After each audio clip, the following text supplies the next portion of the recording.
Hello students. In the series of lectures which are being recorded to generate e-content for undergraduate classes under the aegis of Director General Higher Education Haryana, this video is another attempt to contribute in this exercise. And this is Harpreet Kaur Baweja, Assistant Professor of English, posted at Government PG College, Sector 1, Panchkula. I have already done a session on nouns, their kinds, number and errors in usage of nouns in the previous session, and related to that is this session to give you some practice exercises so that you gain more command on the concepts related to nouns and their kinds, and you are also able to use the nouns correctly in your expression in both oral and written form.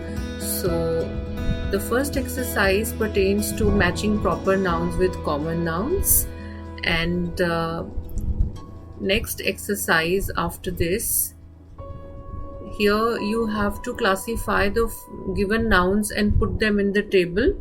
All these words which you see in a text box, they are all jumbled. Some of them are proper, some of them are common nouns, some of them are collective, and some are abstract nouns. So you have to sort them out and put them under the right category.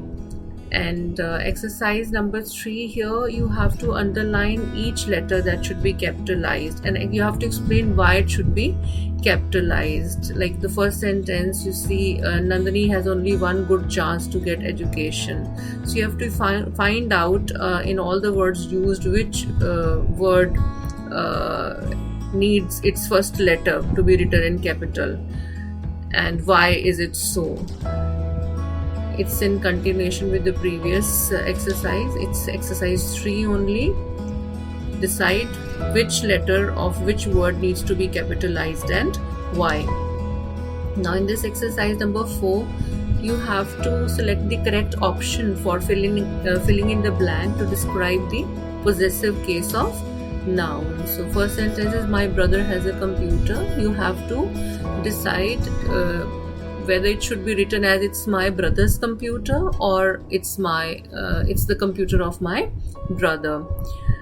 Next, exercise number 5. Here you have to complete the sentences by choosing the correct collective noun from the words given in the brackets. So collective nouns are the nouns which refer to a group of people, things or places. Then in this exercise, you have to form abstract nouns from the given words and use them in sentences.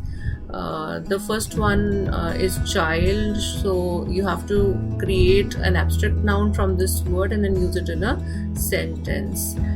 And for example, the abstract noun of child will be childhood. I'm doing the first one for you. So childhood is one of the most beautiful stages of human life. That's a sentence I have made. The rest you can do on your own.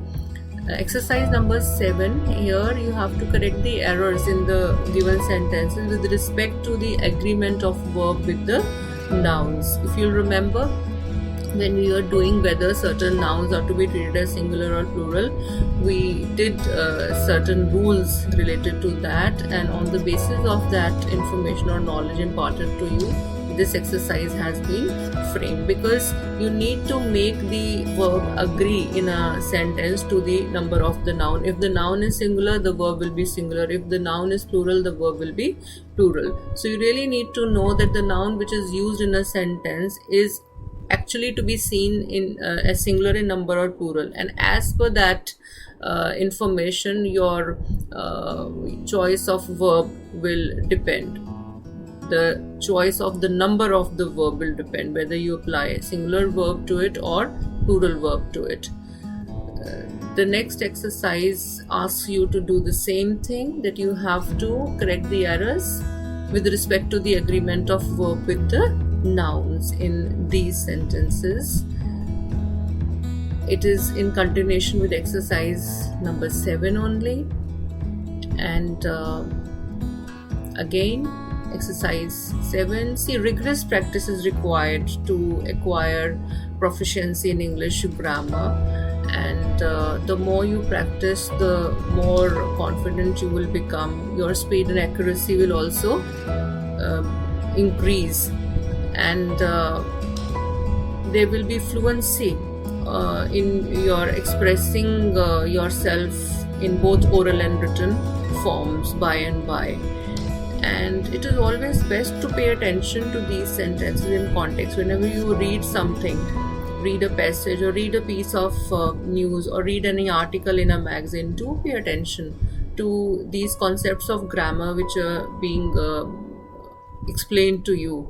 So connecting the information related to the language with its actual use really helps you to gain grasp over the nuances of the language usage.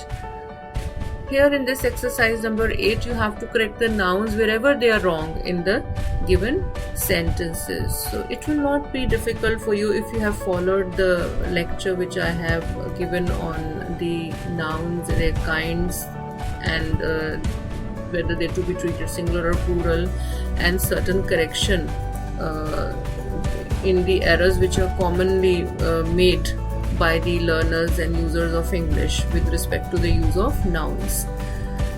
So this is again exercise number 8 only. These are certain free online resources for practice and learning English grammar for you students. Do check them out. They're very helpful and useful. And these are the references which have been used to create these exercises. So keep practicing. Practice holds the key to all the issues and doubts and problems which you face in learning and gaining new grounds in expanding your horizon of knowledge. So practice is something which you really need to hold on to in order to grow further in your learning. So always keep this in mind that you have to practice and practice till you get it right. Thank you so much. Wish you all the best.